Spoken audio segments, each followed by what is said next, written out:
A doutrina espírita me ensinou que nada acontece por acaso. Este é os segredos de vidas passadas, um espaço de análise profunda sobre reencarnação, provas espirituais e as leis eternas reveladas por Allan Kardec. Aqui, não falamos apenas de vidas passadas. Falamos da evolução do espírito. Prepare-se para enxergar além do visível. Eu quero começar este vídeo com uma ideia que pode parecer desconfortável para muita gente, mas que também pode abrir uma porta enorme para compreender melhor os mistérios da alma humana. Ao longo da história, quando diferentes civilizações imaginaram o que existe depois da morte, quase sempre descreveram outro mundo que se parecia muito com o mundo em que viviam. Essa é uma das observações mais importantes quando estudamos espiritualidade de forma histórica. E é justamente aqui que nasce uma pergunta profunda. Se tantas culturas diferentes imaginaram o pós-vida de maneiras parecidas com suas próprias sociedades, isso significa que tudo é apenas uma criação da mente humana, ou será que existe algo real por trás dessas imagens? Eu mesmo comecei a refletir sobre isso quando percebi um padrão curioso. No Antigo Egito, por exemplo, o mundo espiritual era descrito quase como uma grande administração cósmica. Ali existia julgamento moral, regras, rituais e até um processo simbólico famoso, a pesagem do coração, que determinaria o destino da alma. Já na Grécia Antiga, o além era muito diferente. O reino de Hades era um lugar sombrio, pouco recompensador, quase sem esperança de felicidade plena. Era como se a própria visão de mundo daquele povo estivesse refletida na maneira como imaginavam o destino final do ser humano. Séculos depois, no cristianismo medieval, o céu e o inferno passaram a refletir uma sociedade extremamente hierarquizada. Existiam níveis espirituais, autoridades celestiais, ordens angelicais, uma estrutura que lembrava bastante o próprio modelo feudal da Europa daquela época. Já no Islã clássico, o paraíso muitas vezes é descrito de forma sensorialmente concreta, com jardins, rios e recompensas físicas, algo que também dialoga com o contexto cultural do Oriente Médio Antigo. E então chegamos a algo que talvez muitos de vocês já tenham ouvido falar: as chamadas cidades espirituais descritas no espiritismo brasileiro do século XX. Nessas narrativas aparecem hospitais espirituais, ministérios, centros de estudo e comunidades organizadas. Um exemplo muito conhecido vem das obras psicografadas por Chico Xavier, inspiradas nos ensinamentos de Allan Kardec. Nessas descrições, o mundo espiritual parece quase uma continuação da própria sociedade humana, mas em um nível mais sutil. Quando eu observo tudo isso junto, surge um ponto fundamental. Historicamente, o além parece espelhar a estrutura social da própria humanidade. Muitos estudiosos chamam isso de projeção cultural. Ou seja, cada civilização acabaria projetando suas próprias ideias de ordem, justiça e organização para o mundo espiritual. Mas aqui aparece uma pergunta ainda mais profunda, e talvez seja a pergunta mais importante de todo este vídeo. Se as representações do além refletem a cultura humana, isso significa necessariamente que a experiência espiritual é uma ilusão? Pense comigo. Mesmo com todas essas diferenças culturais, existe algo impressionante. Praticamente todas as civilizações da história acreditaram que a consciência continua após a morte. Povos que nunca tiveram contato entre si chegaram, de alguma forma, à mesma intuição básica. A vida não termina completamente quando o corpo morre. Alguns pesquisadores explicam isso dizendo que existe um mecanismo psicológico universal no cérebro humano, uma tendência natural de imaginar agentes invisíveis e intenções por trás dos acontecimentos. Outros afirmam que a religião teria surgido como uma forma de organizar moralmente a sociedade, criando regras e consequências espirituais para orientar o comportamento humano. Mas existe também uma terceira hipótese, e ela é talvez a mais intrigante de todas. E se essas crenças espalhadas pelo mundo inteiro forem, na verdade, interpretações diferentes de uma mesma realidade espiritual? Essa possibilidade abre um debate fascinante entre filosofia, história e espiritualidade. E é exatamente nesse ponto que a conversa fica ainda mais profunda, porque nas próximas partes eu vou mostrar como filósofos, historiadores e pensadores analisaram essa questão. Inclusive um dos filósofos mais provocadores da história, Friedrich Nietzsche, que declarou algo que abalou profundamente o pensamento religioso do Ocidente: Deus está morto. Mas calma, porque a maioria das pessoas entende essa frase completamente errado. E quando entendemos o que Nietzsche realmente quis dizer, a discussão sobre espiritualidade, sentido da vida e existência da alma se torna ainda mais complexa. Antes de continuar para a próxima parte, eu quero saber uma coisa de você que está assistindo. Você já parou para pensar por que praticamente todas as civilizações acreditaram em algum tipo de vida após a morte? Será que isso é apenas uma necessidade psicológica? Ou pode existir algo real por trás dessa intuição humana tão antiga? Escreva aqui nos comentários a sua opinião, porque eu realmente quero ler o que você pensa sobre isso. E se esse tipo de reflexão sobre espiritualidade e história desperta sua curiosidade, aproveite agora para curtir este vídeo e se inscrever no canal, porque nas próximas partes nós vamos entrar em ideias ainda mais surpreendentes que podem mudar completamente a maneira como você enxerga a relação entre fé, filosofia e consciência. Agora vamos entrar na filosofia da religião e nas três grandes explicações que tentam responder por que o ser humano acredita em algo além da morte. Na primeira parte eu mostrei algo que me intriga profundamente quando observo a história das religiões. Apesar de cada civilização imaginar o pós-vida de forma diferente, praticamente todas elas compartilham uma mesma intuição: a ideia de que a consciência não desaparece completamente com a morte do corpo. Esse padrão aparece repetidamente ao longo dos séculos. Mas agora a pergunta fica ainda mais séria: por que o ser humano acredita nisso? Será apenas tradição cultural? Ou existe algo mais profundo acontecendo na mente humana? Quando comecei a estudar filosofia da religião, percebi que existem três grandes maneiras de tentar explicar esse fenômeno. Nenhuma delas resolve completamente o mistério, mas cada uma oferece uma lente interessante para observar a questão. A primeira explicação é conhecida como naturalismo. Segundo essa perspectiva, a crença em espíritos, deuses ou vida após a morte seria resultado da própria evolução do cérebro humano. Alguns pesquisadores afirmam que nossa mente possui uma tendência natural a detectar intenções e presenças invisíveis ao nosso redor. Esse mecanismo teria sido útil para a sobrevivência dos nossos ancestrais. Imagine um ser humano primitivo ouvindo um barulho na floresta. Se ele assumisse que não havia nada ali, poderia virar presa de um predador.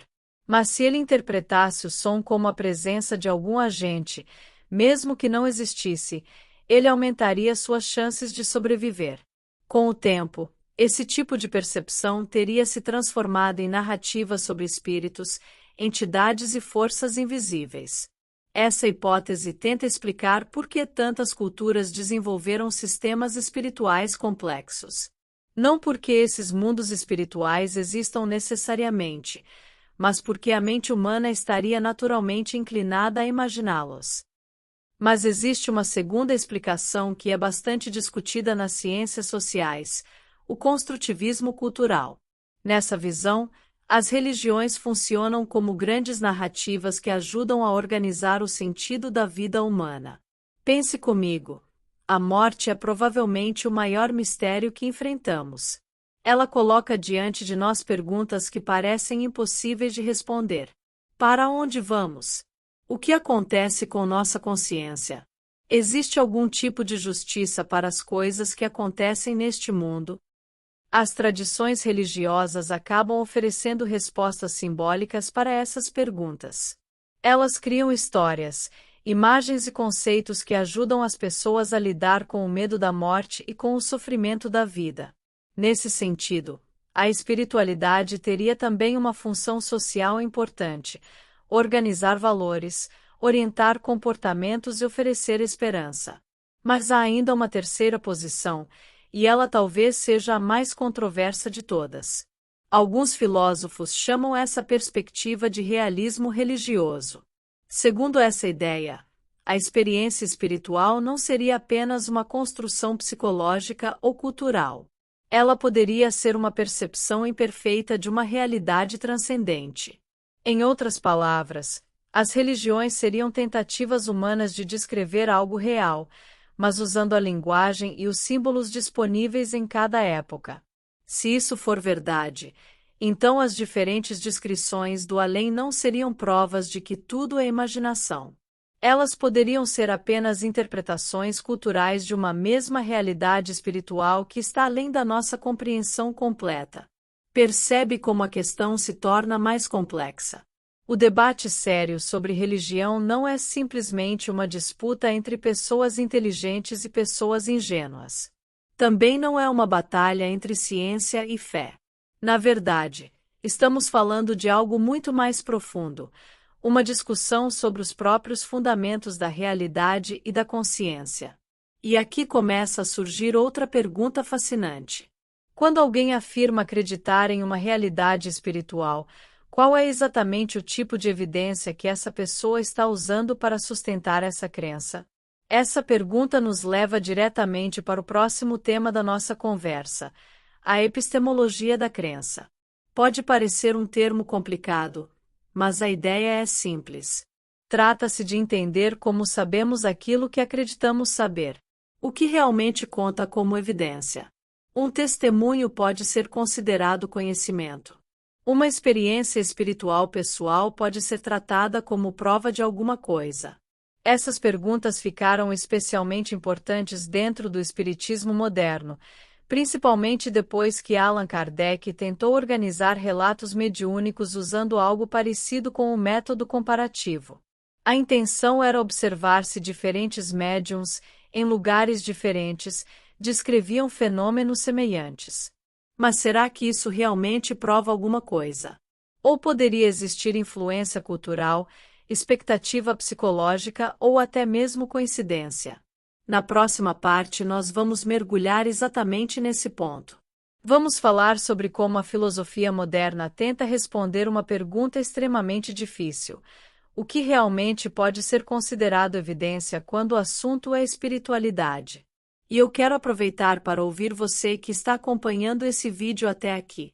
Na sua opinião, quando alguém diz que teve uma experiência espiritual muito forte, algo que transformou completamente sua vida, isso deveria ser considerado uma forma válida de conhecimento ou apenas uma experiência subjetiva sem valor científico? Escreva sua opinião nos comentários, porque esse tipo de reflexão enriquece muito a conversa.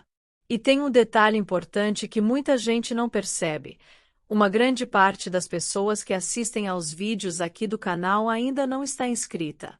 Então vale a pena dar uma olhada agora para ver se você já está inscrito.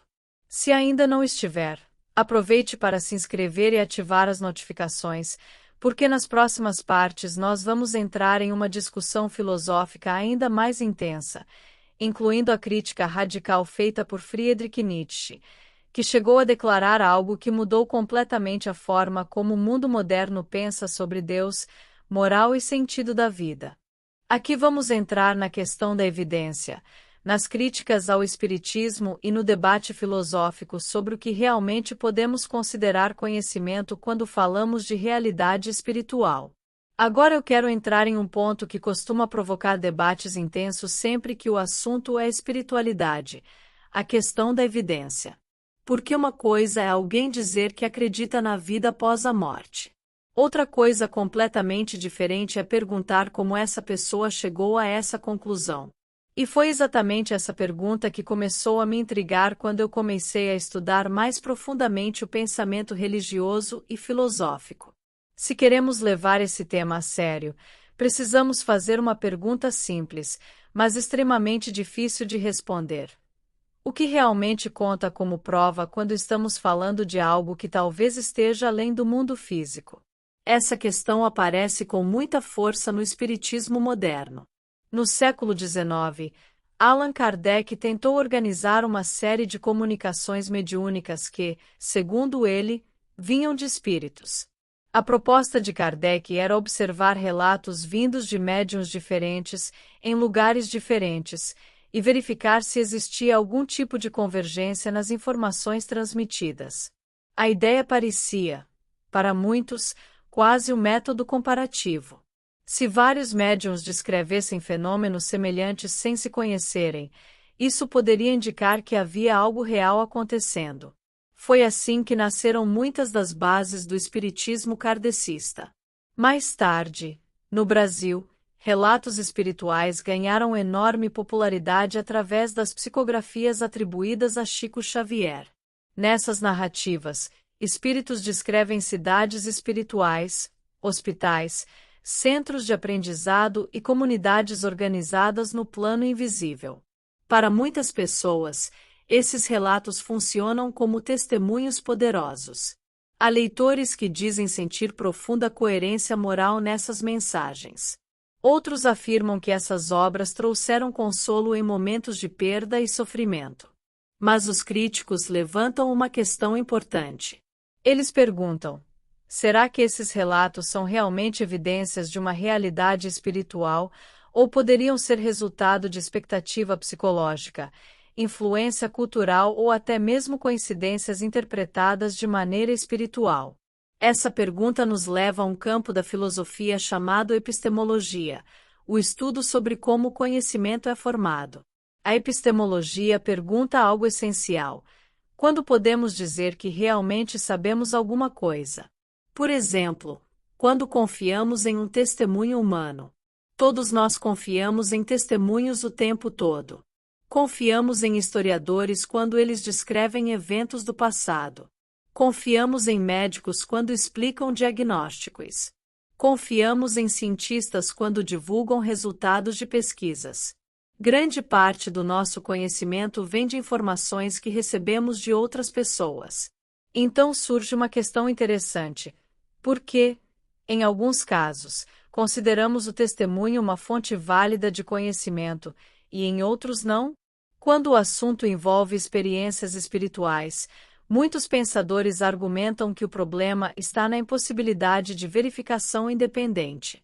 Uma experiência religiosa pode ser extremamente real para quem a viveu, mas ainda assim ser impossível de provar para outra pessoa. Isso não significa necessariamente que a experiência seja falsa. Significa apenas que ela pertence a uma dimensão subjetiva. E é justamente nesse ponto que o debate fica ainda mais intrigante. Porque existe um fato curioso.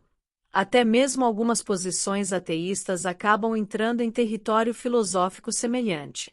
Quando alguém afirma categoricamente que não existe nenhuma realidade espiritual, essa pessoa também está fazendo uma afirmação metafísica. Ela está declarando algo sobre a natureza última da realidade, mesmo sem ter acesso completo a tudo que existe. Ou seja, de certa forma, tanto a crença quanto a descrença absoluta acabam tocando em perguntas que talvez ultrapassem os limites da verificação científica tradicional. Isso não significa que todas as ideias tenham o mesmo valor, mas mostra que o debate sobre espiritualidade é muito mais complexo do que simplesmente separar crentes e céticos. E aqui aparece um exemplo interessante disso tudo: a discussão sobre o termo colônia espiritual. Muitas pessoas já questionaram essa expressão usada em algumas narrativas espirituais. Historicamente, a palavra colônia está ligada a relações de dependência política e econômica. Uma colônia, em termos históricos, depende de uma metrópole. Então surge uma pergunta curiosa: por que usar essa palavra para descrever comunidades espirituais? Alguns críticos dizem que isso seria apenas reflexo do contexto histórico em que essas narrativas surgiram. No Brasil das décadas de 1930 e 1940, o termo colônia também era usado para designar agrupamentos organizados, como colônias agrícolas ou comunidades estruturadas em torno de um centro administrativo. Mas existe uma crítica ainda mais profunda, e ela é bastante poderosa do ponto de vista filosófico. Se o mundo espiritual descrito por diferentes tradições reflete tanto o imaginário humano, será que isso não indicaria que essas descrições são apenas criações culturais? Essa é uma objeção séria. E ela merece ser considerada com honestidade intelectual. Por outro lado, defensores da espiritualidade respondem dizendo que essas descrições não precisam ser entendidas de forma literal. Elas poderiam ser tentativas humanas de traduzir realidades espirituais complexas usando as referências culturais disponíveis em cada época. Percebe como chegamos a um verdadeiro impasse filosófico. De um lado, existe a hipótese de que tudo seja projeção psicológica da mente humana. Do outro, existe a possibilidade de que essas narrativas sejam interpretações culturais de algo que realmente existe além da nossa percepção direta. E é exatamente nesse ponto que entra um dos pensadores mais provocadores da história da filosofia. Um filósofo que não apenas criticou a religião, mas também questionou profundamente os próprios fundamentos da moral e da cultura ocidental. Estou falando de Friedrich Nietzsche. Na próxima parte, nós vamos entrar na famosa declaração que ele fez e que ecoa até hoje no pensamento moderno: Deus está morto. Mas a maioria das pessoas interpreta essa frase de maneira completamente superficial. Quando entendemos o que Nietzsche realmente quis dizer, percebemos que sua crítica não se dirige apenas à religião, ela atinge toda a estrutura de valores da sociedade moderna. Antes de seguir para essa parte do vídeo, eu gostaria muito de saber o que você pensa sobre uma questão importante. Você acredita que experiências espirituais pessoais, como visões, intuições profundas ou sensação de presença espiritual, podem ser uma forma legítima de conhecimento? Ou você acredita que apenas aquilo que pode ser testado cientificamente deveria ser considerado evidência? Escreva sua opinião nos comentários. Eu sempre leio e muitas vezes as melhores reflexões surgem exatamente dessas conversas. E se você conhece alguém que gosta de debates profundos sobre espiritualidade, filosofia e história das religiões, aproveite para compartilhar este vídeo com essa pessoa. Talvez essa conversa também desperte novas perguntas na mente dela. Aqui vamos mergulhar no pensamento de Nietzsche e entender por que a famosa frase "Deus está morto" talvez seja uma das declarações mais mal compreendidas de toda a história da filosofia. Agora nós chegamos a um dos momentos mais provocadores de toda essa discussão. Ao longo das partes anteriores eu mostrei como diferentes civilizações imaginaram o mundo depois da morte, como a filosofia tenta explicar por que o ser humano acredita em algo além da matéria e como surge o debate sobre evidência quando falamos de experiências espirituais. Mas existe um filósofo que levou essa discussão a um nível radical, alguém que ousou afirmar algo que ecoa até hoje no pensamento moderno. Estou falando de Friedrich Nietzsche. Em uma de suas obras mais famosas, A Gaia Ciência, aparece uma cena simbólica conhecida como o louco.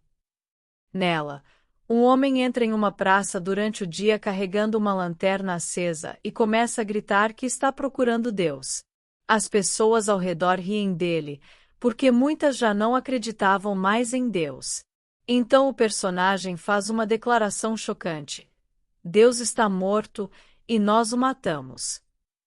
Mas aqui está algo fundamental que muita gente não percebe. Nietzsche não estava dizendo que um ser divino literal havia morrido. O que ele estava fazendo era um diagnóstico cultural. Para ele, a sociedade ocidental havia perdido a fé nas bases religiosas que sustentavam sua moral durante séculos. A ciência moderna, o racionalismo e as críticas filosóficas tinham enfraquecido profundamente a crença tradicional em Deus.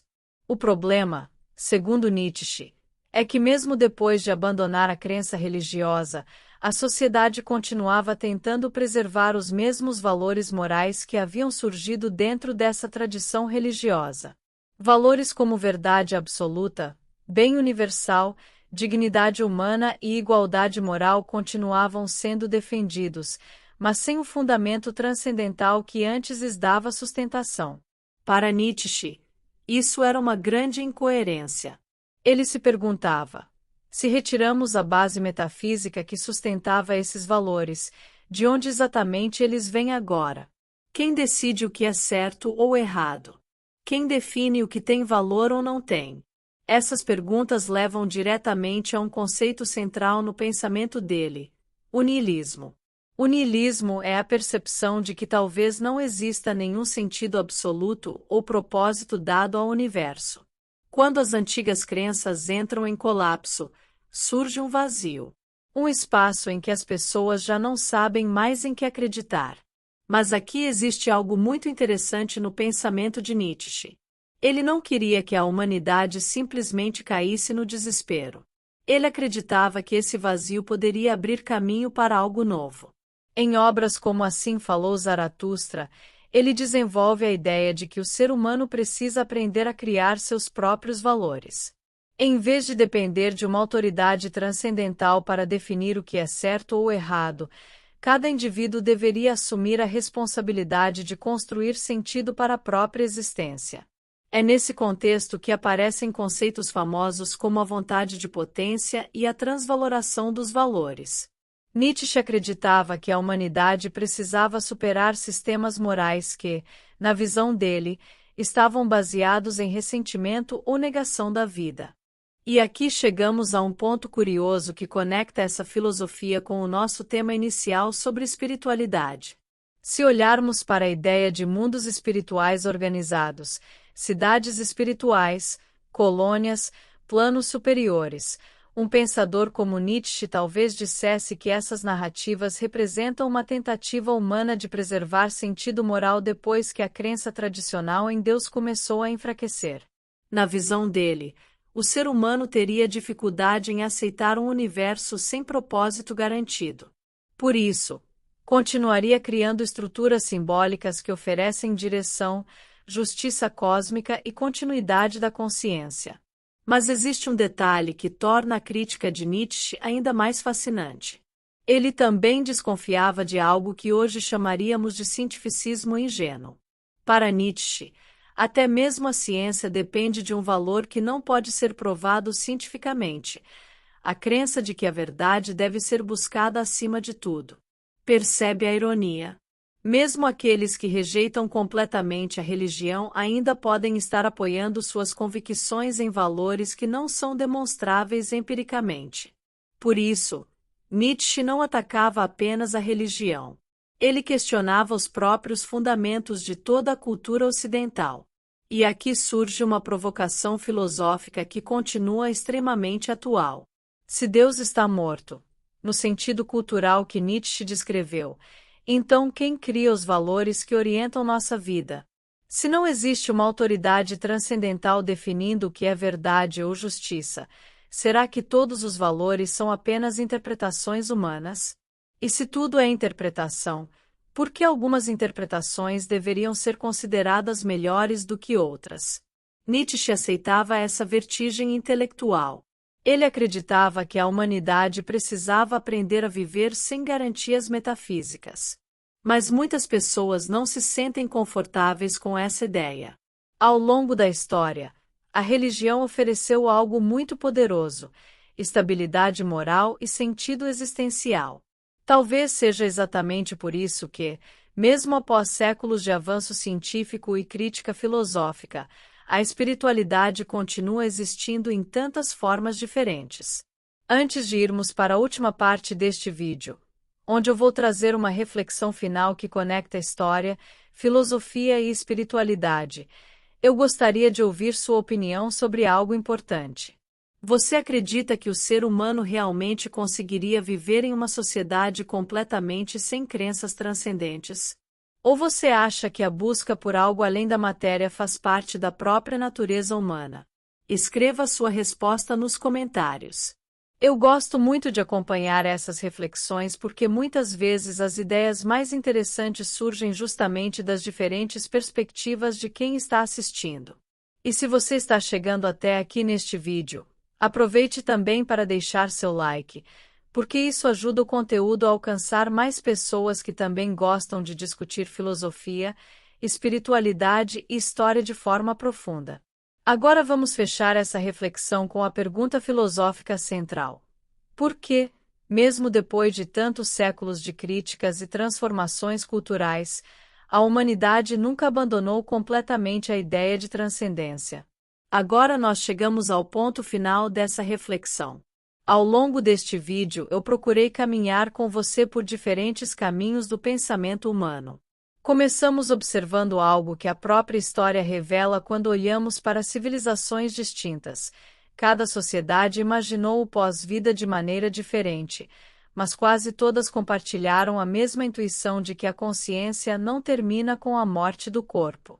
Depois exploramos como a filosofia tenta explicar esse fenômeno, passando por hipóteses psicológicas, culturais e também pela possibilidade de que as experiências espirituais sejam interpretações humanas de algo que realmente exista além da matéria. Em seguida entramos no campo da epistemologia, perguntando o que realmente pode ser considerado evidência quando falamos de espiritualidade. Vimos como pensadores e pesquisadores analisaram relatos espirituais, como os organizados por Allan Kardec e difundidos em muitas obras psicografadas por Chico Xavier.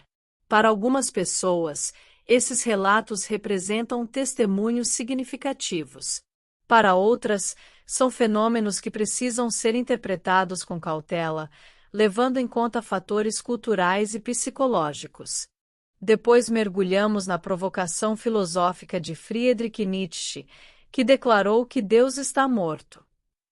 Não como uma afirmação literal, mas como um diagnóstico da modernidade. Segundo ele, a sociedade ocidental havia perdido a base metafísica que sustentava sua moral durante séculos, e agora precisava enfrentar o desafio de criar novos valores sem depender de uma autoridade transcendental. Mas agora eu quero voltar à pergunta central que atravessa toda essa conversa. Se ao longo da história tantas críticas foram feitas à religião, se a ciência ampliou enormemente nosso conhecimento sobre o universo, se filósofos questionaram profundamente a ideia de transcendência, por que a humanidade nunca abandonou completamente a busca por algo além da matéria? Essa é uma das perguntas mais fascinantes que podemos fazer sobre a natureza humana. Talvez a resposta esteja na própria estrutura da consciência. O ser humano não é apenas um observador do mundo físico. Nós somos também seres que perguntam, que interpretam, que procuram sentido. Mesmo quando explicamos os mecanismos do universo, ainda permanece uma questão que parece impossível de ignorar: por que existe algo em vez de nada? E qual é o lugar da consciência dentro dessa realidade? Alguns pensadores acreditam que a espiritualidade é uma criação cultural que ajuda a lidar com a angústia da existência. Outros acreditam que ela é uma manifestação profunda da própria mente humana, uma forma de organizar moralmente a sociedade. E há também aqueles que defendem que essas intuições podem ser sinais de algo real, uma dimensão da realidade que ainda não compreendemos completamente. A história não consegue provar definitivamente nenhuma dessas respostas. A filosofia também não consegue encerrar a questão de forma absoluta. O que essas áreas do conhecimento fazem é nos mostrar algo talvez ainda mais interessante. A pergunta sobre transcendência acompanha a humanidade desde os seus primeiros registros. Civilizações surgiram e desapareceram. Impérios foram construídos e ruíram. Ideologias dominaram épocas inteiras e depois foram substituídas por outras. Mas uma pergunta continuou voltando, geração após geração: existe algo além da vida material? Talvez o ponto mais interessante para um historiador não seja provar se existe ou não um mundo espiritual. Talvez a pergunta mais profunda seja entender por que o ser humano nunca deixou de fazer essa pergunta. Será que essa busca revela apenas um medo profundo da morte? Será que ela é resultado de estruturas psicológicas presentes no nosso cérebro? Ou será que, de alguma maneira, essa intuição humana aponta para algo que ainda não conseguimos compreender plenamente?